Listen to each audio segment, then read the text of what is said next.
자, 오늘은 삼손 이야기 그 시작 부분의 말씀입니다. 교회 학교 어린이들에게 가장 유명한 사사 이야기는 기드온과 삼손 이야기죠. 삼손은 12번째 사사이면서 마지막으로 사사기에 등장하는 사사입니다. 우리가 삼손 시대를 이해하기 위해서는 그 시대 배경을 알 필요가 있는데요. 이스라엘 자손이 다시 여호와의 목전에 악을 행하였다는 말씀으로 13장은 시작합니다. 다시 여호와의 목전에 악을 행하였다. 이스라엘 백성들의 반복된 행동, 여호와의 목전에 악을 행하는 것이었습니다. 이러한 죄악으로 말미암아 하나님께서는 이스라엘 자손들을 블레셋의 손에 넘겨주셨는데 무려 몇 년 동안이나 넘겨주셨냐면 1절에 보니까 40년 동안 넘겨주셨습니다. 사사기에 기록된 이방인 압제 기간 중 가장 긴 기간입니다. 블레셋의 지배를 받은 기간이 다른 어떤 이방 민족들의 압제 기간보다 길었다는 겁니다. 기간이 길다는 것은 여러 가지를 의미합니다. 자, 그러면 블레셋은 누구인가? 블레셋 하면 우리가 골리앗을 많이 생각하기 때문에 매우 익숙한 민족이죠. 이들은 서쪽에 지중해를 끼고 가나안 남서부 해안 평야지대에 자리를 잡았습니다. 기본적으로 이들은 해양에서 살았던 족속이고 지중해를 통해서 가나안 서쪽 해안 평야지대를 지배하고 있는 민족입니다. 특별히 이들은 뛰어난 문명을 가지고 있었어요. 대표적인 게 바로 철기 문명입니다. 주요 도시로는 가사, 아스돗, 아스글론, 가드, 에그론이라는 이 5 성읍이 있죠. 블레셋의 5 성읍은 매우 유명합니다. 가사, 아스돗, 아스글론, 가드, 에그론. 애굽에서 메소포타미아를 잇는 해안도로가 있는데요. 바로 지중해 연안의 가사와 아스글론을 통과한 바로 도로라고 할 수 있겠습니다. 이 도로는 블레셋 사람의 땅의 길로도 불렸고 군사, 경제, 교통 등에서 중요하게 사용된 도로라고 하겠습니다. 이스라엘 백성들이 애굽에서 나와서 가나안으로 들어갈 때도 가장 빠르게 접근할 수 있는 길은 그 길인데도 그들이 워낙 뛰어난 문명을 가지고 있고 또 강한 민족이었기 때문에 그쪽으로 올라가지 않고 돌아서 요단 동편으로 올라가지 않습니까? 그만큼 이 블레셋 족속들은 이스라엘 백성들에게는 매우 성가신 존재고 오랫동안 이들의 압제에 의해서 고통을 겪어야 했습니다. 자, 그런데 이처럼 이스라엘 백성들이 다시 여호와의 목전에 악을 행하였기 때문에 하나님께서 이스라엘 백성들에게 벌을 내리신 거죠. 무려 40년 동안이나 압제를 당했습니다. 이전의 사사시대를 생각해 보면 이스라엘 백성들이 계속 어려움을 겪으면 어떤 행동을 취했느냐? 하나님께 부르짖었습니다. 하나님, 견디기 너무 힘드니 제발 좀 우리를 이 고통에서 건져주십시오. 이렇게 기도했습니다. 그런데 여러분 오늘 본문 13장을 샅샅이 뒤져보십시오. 이스라엘 민족이 블레셋의 압제 때문에 부르짖었다는 내용이 전혀 기록되어 있지 않습니다. 왜 이스라엘의 부르짖음이 없을까? 질문을 우리가 할 수 있겠죠. 다른 사사시대와는 달리 부르짖음이 없어요. 자, 우리가 이스라엘 백성들이 왜 이렇게 되었는지를 알아볼 수 있는 내용이 뒤에 나오는데 삼손이 블레셋 사람들의 이 밭을 완전히 망가뜨리죠. 불을 질러서. 그리고 그를 대항하던 사람들을 죽이기까지 합니다. 이때 유다 지파, 이스라엘 자손들 가운데는 가장 대표적인 지파입니다. 유다 지파. 믿음이 제일 좋은 지파고 가장 헌신적인 지파예요. 그런데 블레셋 사람들이 그들을 압박하고 괴롭힐 때는 아무 행동도 취하지 않던 유다 지파가 삼손이 문제를 일으키고 사건을 일으켜서 블레셋 사람들이 유다 지파를 치려고 하니까 블레셋 사람들이 몇 명이 모이느냐 하면 3,000명이 모입니다. 유다 지파가. 그러면 블레셋 사람들과 싸우기 위해서 유다 지파가 3,000명이나 모였느냐? 아니요.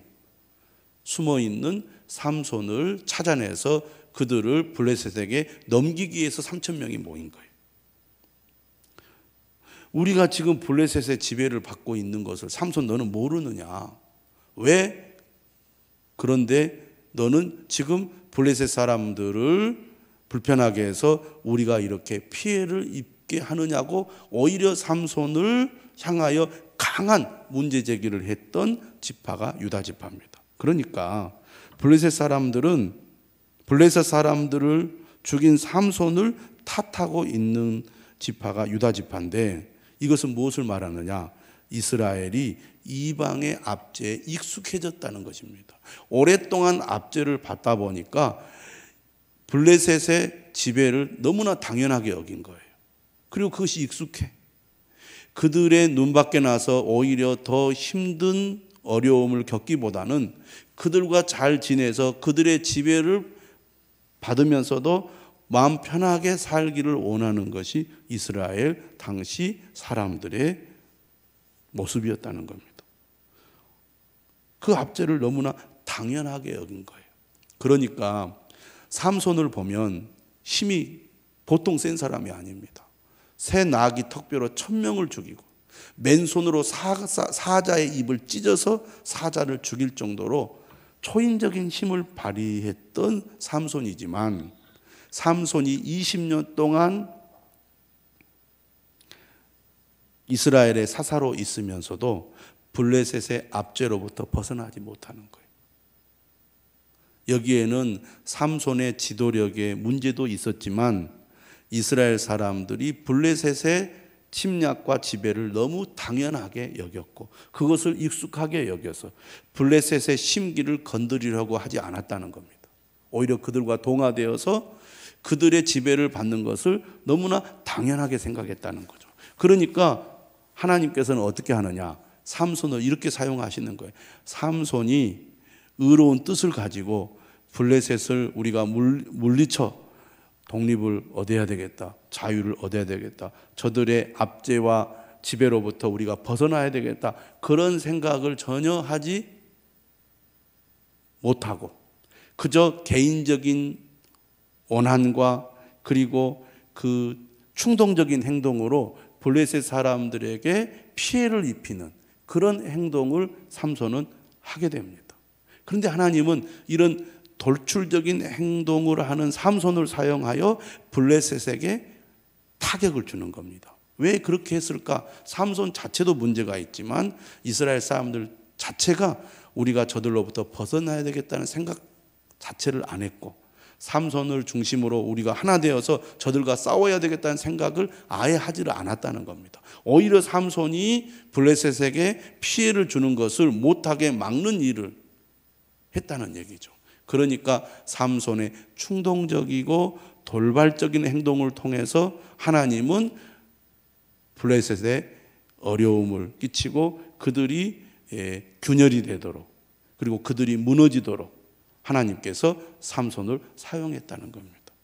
그러니까 삼손이 저렇게 행동할 수밖에 없는 당시 이스라엘의 상황, 이스라엘 백성들의 지금 상태를 우리가 이해할 수 있게 됩니다. 이런 어려운 시기에 삼손이 태어나게 됩니다. 그런데 여기에서 우리가 느끼는 것은 뭐냐? 이스라엘 백성들은 하나님께 구원해달라고 부르짖지도 않았고 그들의 지배를 너무나 당연하게 여기면서 익숙하게 여긴 그런 상태에도 불구하고 하나님은 이스라엘을 구원하기 위하여 삼손을 사사로 예비하셨다는 겁니다. 그러니까 이것을 통해서 우리가 무엇을 알게 됩니까? 이스라엘 백성들의 영적인 상태와 무관하게 하나님은 이스라엘 백성들을 향한 구원의 계획을 포기하지 않고 계속 그 계획을 진행해 가신다는 겁니다. 하나님의 한량없는 은혜와 긍휼을 우리는 이 삼손 이야기를 통해서 알게 되는 것이죠. 두 번째 특별한 점은 다른 사사들과 달리 삼손의 이야기에는 이 삼손의 출생 예고에 관한 이야기가 나온다는 겁니다.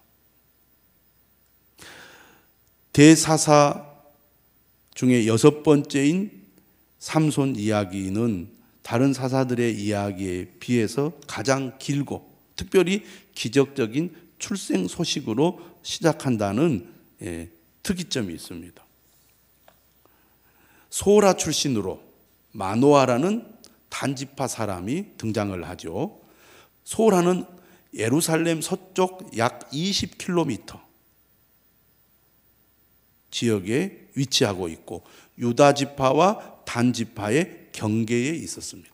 그런데 오늘 본문에 등장하는 이 마노아에게는 아내가 있는데 그 아내가 어떤 아내였습니까? 임신을 하지 못하는 불임의 여성이었습니다. 당시에 여성이 임신을 하지 못한다. 이 가장 불행하고 비극적인 일이에요. 다시 말하면 가문이 끊기는 거잖아요. 가장 불행한 일이고 가장 슬픈 일입니다. 그런데 마노아의 아내가 임신을 못하는 것입니다.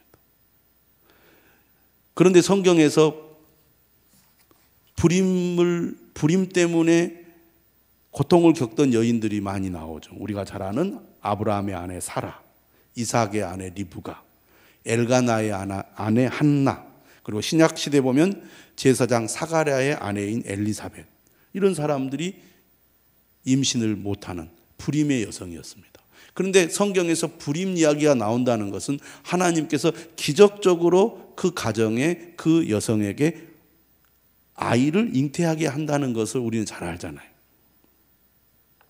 지금 이스라엘은 매우 심각한 상태에 있습니다. 영적으로 보면 그들은 완전히 자포자기 상태예요. 자신들의 문제가 무엇인지도 자각하지 못하고 그저 이대로 조사오니 더 이상 우리가 어려움을 겪거나 피해를 당하거나 목숨을 잃지 않고 그저 블레셋의 지배 아래서 평안하게 살면 그것으로 만족합니다.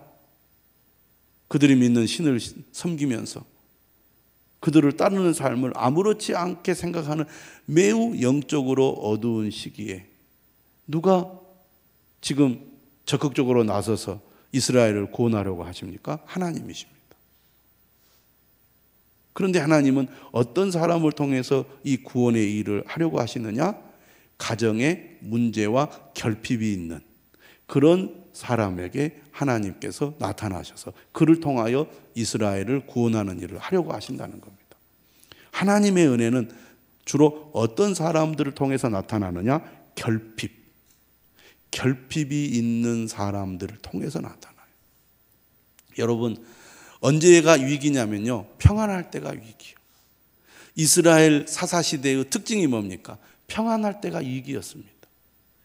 오히려 고난의 시대, 고통의 시대가 하나님을 찾고 하나님을 가까이 하는 은혜의 시대였잖아요. 반대로. 마찬가지로 지금 하나님의 은혜가 이처럼 결핍의 상황에 있는 마노아의 집안을 통해 임하게 되는 겁니다. 그리고 기적적인 임신과 아이의 출생을 우리는 고대하게 되는 거죠.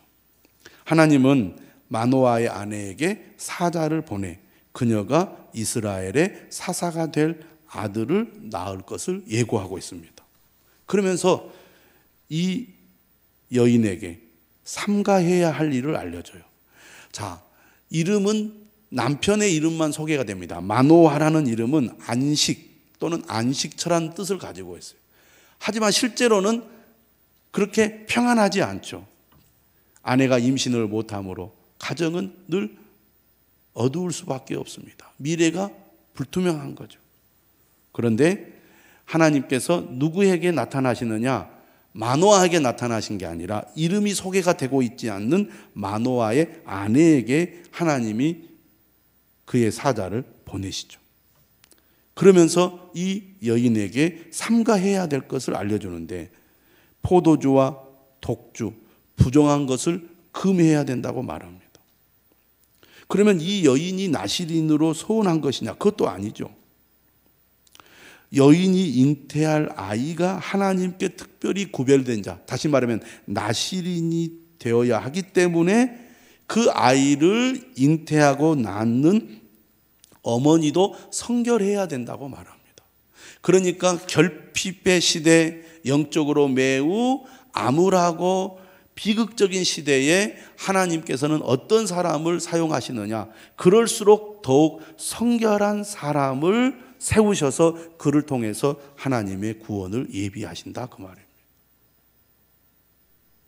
특별히 아이에게 있어서 어머니의 역할은 절대적이라고 할 수 있겠죠. 그러므로 무엇보다도 하나님이 예비하신 사사를 낳는 어머니의 역할이 매우 중요하다고 여기셨던 것 같습니다. 그러니 하나님께서는 그의 사자를 통하여 삼손을 낳을 어머니도 삼손처럼 나실인의 규정을 지키도록 명령을 하고 있는 거예요. 포도주와 독주, 부정한 것을 금하라. 하나님 앞에 구별된 자로 서라. 그래서 그가 낳은 아이가 하나님이 예비하신 사사로 성장할 수 있도록 힘을 써라. 이렇게 말씀하고 있습니다. 나실인이라는 말은 나지르라는 그 단어에서 파생한 단어인데요. 바치다, 헌신하다 라는 뜻을 가지고 있습니다. 하나님께 서약을 통해 헌신한 사람을 가리켜서 나실인이라고 하는데, 나실인에 관한 교정은 민수기 6장에 나와 있습니다. 나실인은 남자나 여자가 자기 몸을 구별하여 하나님께 드리는 특별한 서원입니다. 일정 기간 또는 평생을 헌신할 수 있어요. 그러니까 일정 기간 동안만 나실인으로 헌신할 수도 있고 평생 헌신할 수도 있어요. 세 가지를 반드시 금해야 되는데 나실인은 포도주와 독주를 금해야 하고 머리카락을 자르지 말아야 하며 죽은 시체를 만지면 안 되도록 규정하고 있습니다. 심지어 자기의 가족이 죽었을 때라도 만지면 안 돼요. 그리고 시체를 만져서 부정하게 되면 어떻게 해야 됩니까? 정결 예식을 통해 머리를 깎고 다시 나실인의 기간을 정할 수 있게 했습니다. 그만큼 나실인의 규정은 매우 엄격했는데요. 하나님께서는 이 암울한 시대 마노아의 아들을 사사로 그리고 나실인으로 하는 성별하여서 그가 이스라엘을 구원하는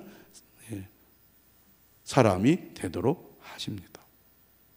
5절에 보면 하나님의 사자는 그녀가 아들을 낳을 것임을 재차 확신시키죠. 보라, 네가 임신하여 아들을 낳으리니 그의 머리 위에 삭도를 대지 말라. 이 아이는 태에서 나옴으로부터 하나님께 바쳐진 나실인이 됨이라. 그가 블레셋 사람의 손에서 이스라엘을 구원하기 시작하리라. 그가 블레셋 사람의 손에서 이스라엘을 구원하기 시작하리라.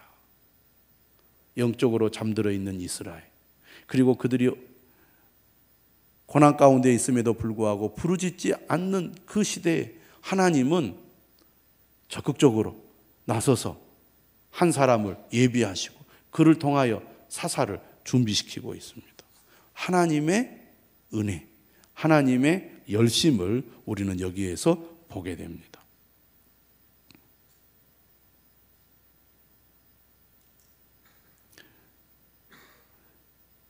그리고 나서 6절 이하에 보면 마노아의 아내는 남편에게 달려가죠.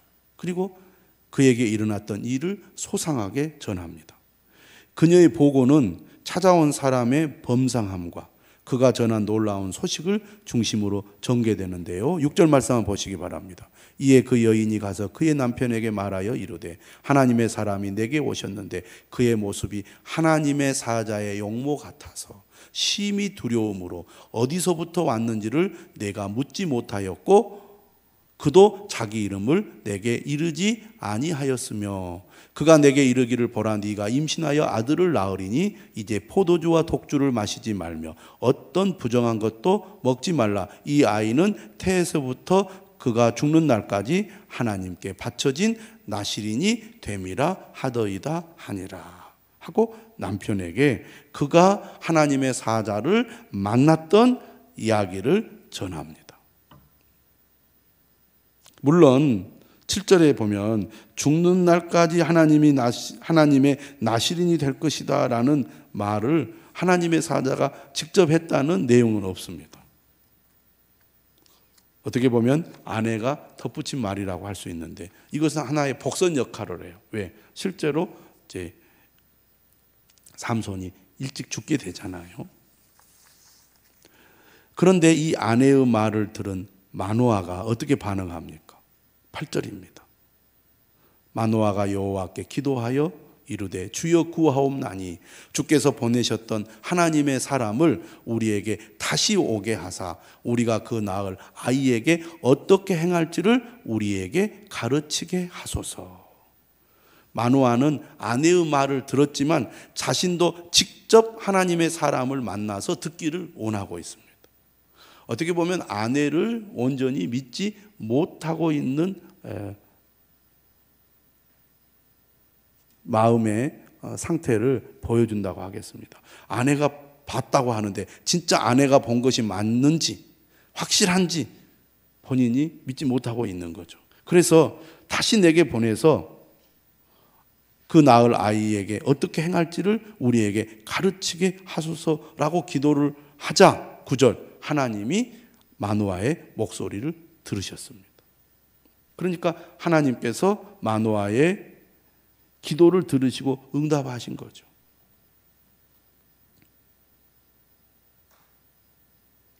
그런데 재미있는 것은 9절에 보니까 하나님의 사자가 마노아에게 직접 나타나지 않았다는 겁니다.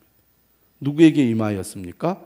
여인이 밭에 앉았을 때 다시 그 여인, 다시 말하면 마노아의 아내에게 나타났다는 거예요.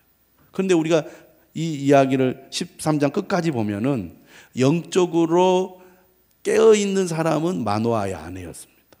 영적으로 둔감한 사람은 오히려 마노아였어요.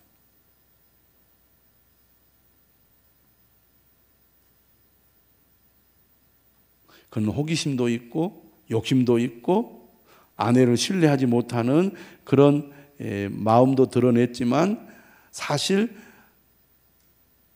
영적으로 둔감한 사람이고 하나님의 말씀을 제대로 깨닫지 못하는 사람으로 등장을 합니다. 하지만 반대로 그의 아내는 마노아에 비해서 훨씬 영적으로 깨어 있었고 이 마노아의 아내를 통하여 하나님의 뜻이 분명하게 전달이 되는 것을 우리는 보게 됩니다. 자, 그래서 또 10절에 보니까 여인이 급히 달려갑니다. 그러니까 아내는 상당히 자기 역할을 잘해요. 예를 들면 여호와의 사자가 마노아의 아내에게 나타났을 때 그냥 자기 혼자 그것을 마음에 담고 말하지 않았을 수도 있잖아요. 근데 그렇지 않았어요. 가장인 남편에게 그 사실을 알렸습니다. 그리고 두 번째 다시 여호와의 사자가 나타났을 때도 이 여인에게만 나타났는데 그때 자기 혼자 여호와의 사자를 맞이하고 말을 들은 것이 아니라 급히 달려가서 남편에게 알립니다. 그러니까 아내로서의 역할, 남편을 존중하고 또 남편 역시 하나님의 뜻을 분명히 알도록 돕는 일에 매우 적극적인 태도를 보입니다. 신속하면서도 적극적인 거죠. 그래서 10절에 보니까 보소서 전일에 내게 오셨던 그 사람이 내게 나타나있나이다 이렇게 얘기하자 11절에 마노아가 일어나서 아내를 따라갑니다. 그리고 그 사람을 직접 대면하여 묻죠. 11절에 당신이 이 여인에게 말씀하신 그 사람입니까? 내가 그러다. 입을 통해서 사실을 확인하게 됩니다. 그러자 마노아가 질문을 해요. 이제 당신의 말씀대로 되기를 원하나이다. 이 아이를 어떻게 기르며 우리가 그에게 어떻게 행하리이까? 이 아이를 어떻게 기르며 우리가 그에게 어떻게 행하리이까? 지금 아이를 낳지 못하는 가정에 하나님께서 사자를 통하여, 하나님의 사람을 통하여 아들을 주시겠다고 지금 예고해 주셨잖아요. 그러니까 이 아이를 어떻게 기르고 어떻게 살도록 할 것인지에 대해서 마노아는 하나님의 사자에게 묻는 것이죠. 그런데 여호와의 사자의 답은 처음 마노아의 아내에게 했던 말과 똑같은 말을 반복하고 있습니다. 13절이죠. 내가 여인에게 말한 것들을 그가 다 삼가서 포도나무의 소산을 먹지 말며 포도주와 독주를 마시지 말며 어떤 부정한 것도 먹지 말고 내가 그에게 명령한 것은 다 지킬 것이니라. 아이의 어머니가 지켜야 할 규례를 다시 한번 반복하고 있습니다.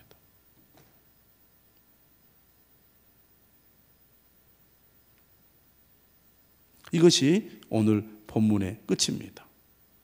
이후의 말씀을 보면 마노아가 여호와의 사자에게 구하죠. 당신은 우리에게 머물러서 우리가 당신을 위하여 염소 새끼 하나를 준비하게 하소서. 당시 고대 근동에서는 나그네나 손님을 정성을 다하여 대접하는 그런 전통이 있었기 때문에 마노아도 역시 이 여호와의 사자가 여호와의 사자인 줄 모르고 하나님의 뜻을 전하는 하나님의 사람인 줄만 알고 대접하겠다고 합니다. 그런데 이때 여호와의 사자가 뭐라고 얘기하느냐면 네가 비록 나를 머물게 하나 내가 네 음식을 먹지 아니하리라. 번제를 준비하려거든 마땅히 여호와께 드릴지니라. 이렇게 말을 하죠.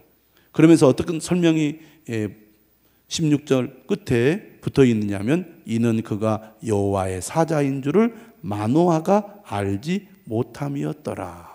그러니까 지금 마노아는 그 하나님의 사자가 전하는 그 말을 들으면서도 그가 누구인지를 알지 못했다는 거예요. 그러니까 영적으로 둔감하다는 얘기입니다. 그래서 마노아가 물어요. 또 당신의 이름이 누구냐고. 그러자 18절에 여호와의 사자가 어찌하여 내 이름을 묻느냐? 내 이름은 기묘자라. 이렇게 대답을 하죠. 기묘자라는 말은 놀랍다라는 뜻을 가지고 있습니다. 놀라운 존재라는 거죠. 하나님의 사자, 천사라는 얘기입니다. 이때 19절에 마노아가 염소 새끼와 소제물을 가져다가 바위 위에서 여호와께 드리자 이적이 일어나는데 불꽃이 제단에서부터 하늘로 올라가는 동시에 여호와의 사자가 제단 불꽃에 휩싸여 올라갑니다. 감쪽같이 사라져버리는 거예요. 그것을 눈으로 보고 깜짝 놀라게 되죠. 그리고 그 사자가 사라지고 다시 나타나지 않게 되니까 그때야 하나님이 보낸 천사구나라는 것을 마노아가 깨닫게 돼요. 그러면서 그의 아내에게 뭐라고 말하느냐면 우리가 하나님을 보았으니 반드시 죽으리로다. 이렇게 대답을 하자 그의 아내가 뭐라고 얘기하느냐면 죽지 않을 것이다. 세 가지 이유를 대죠. 만약에 우리를 죽이려 하셨다면 우리 손에서 번제와 소제를 받지 않았을 것이요. 두 번째, 이 모든 일을 보이지 아니하셨을 것이며 셋째, 이런 말씀도 우리에게 이르지 아니하셨으리이다. 죽지 않을 겁니다라고 그의 아내가 남편에게 얘기해줘요. 기드온이 나타날 때는 여호와의 사자가 기드온에게 직접 죽지 않는다고 얘기했지만 여기서는 그 역할을 누가 하느냐면 마노아의 아내가 해요. 그리고 이 마노아의 아내가 아들을 낳았을 때 그의 이름을 삼손이라고 했는데 24절에 보면 그의 이름을 누가 지었느냐? 바로 그의 아내가 지었어요. 삼손이라는 이름은 뜻은 태양, 그것도 작은 태양을 의미합니다. 한 아이가 태어나서 하나님의 사람으로 준비되기까지 누구의 역할이 중요합니까? 부모의 역할이 중요하죠. 특별히 어머니의 역할은 매우 중요하다는 것을 여기서 보여주고 있습니다. 오늘 말씀은 우리에게 뭘 보여주느냐? 이스라엘의 암울한 시대, 그들은 스스로 자유를 얻고 독립을 하겠다는 의지가 전혀 없는 상태에서 하나님께 구원을 요청하거나 간구하지도 않는 영적으로 매우 불행한 그런 시대였지만 하나님은 그러한 이스라엘 백성들을 안타깝게 여기시고 이스라엘 백성들을 구원하기 위한 행동을 취하신 거죠. 다시 말하면 마노아의 가정에 삼손이라는 아이를 하나님께서 허락하셔서 그 삼손을 통하여 이스라엘을 구원하라고 하셨다는 것입니다. 여기에서 우리가 어떤 결론을 내릴 수 있습니까? 하나님의 열심. 하나님의 열심. 우리가 열심히 주님을 믿고 주님을 섬기며 주님을 따르는 것 역시 중요하지만 하나님은 우리가 전혀 아무것도 하지 않고 있을 때에도 여전히 하나님은 그의 백성들을 사랑하시고 그의 백성들을 향한 약속을 이행해 가신다는 것입니다.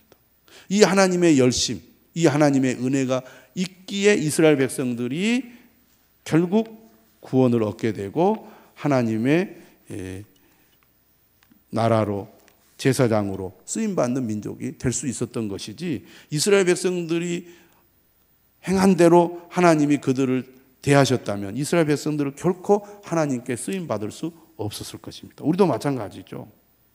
하나님의 은혜, 하나님의 열심이 없이 우리가 어떻게 하나님의 택함을 받고 구원을 받고 또 도구로 쓰임받을 수 있겠습니까? 그걸 생각해 보면 하나님의 은혜가 매우 크고 놀랍다, 이렇게 우리가 결론을 내릴 수밖에 없는 것입니다.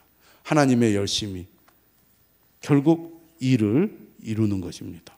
하나님의 은혜, 그 열심이 오늘 우리의 삶 가운데도, 우리의 가정 가운데도, 우리 교회 가운데도 나타난다는 것을 꼭 믿으시고 하나님을 의지하는 저와 여러분들이 되시기를 주님의 이름으로 축원합니다. 기도하겠습니다.